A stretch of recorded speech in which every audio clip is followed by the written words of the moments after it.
Salam olahraga. Kembali lagi di AHM Channel. Sebelum melanjutkan menonton video ini, mohon dibantu subscribe, like, komen, dan share-nya untuk mendapatkan video-video terbaru selanjutnya. Terima kasih. Semoga Tuhan senantiasa membalas kebaikannya.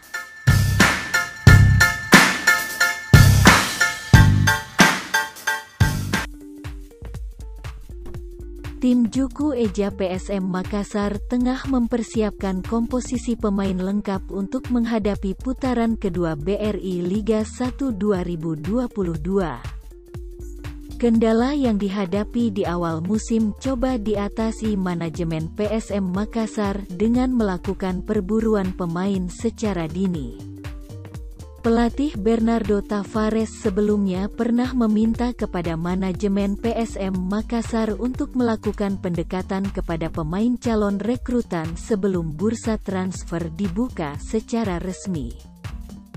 Apa yang kami lakukan saat ini merupakan hal yang ideal dalam sepak bola profesional, di mana manajemen klub melakukan pendekatan kepada pemain 2-1 bulan sebelum bursa transfer dimulai, ungkap Bernardo.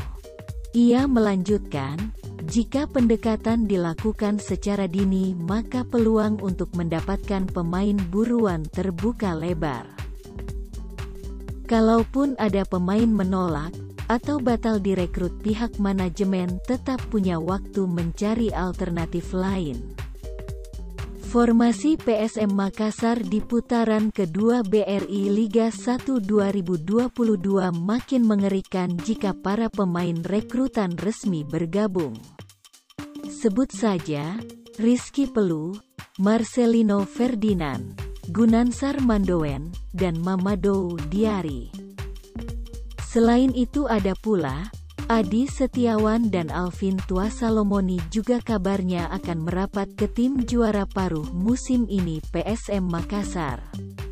Layak untuk dinantikan perkembangan transfer pemain di PSM Makassar.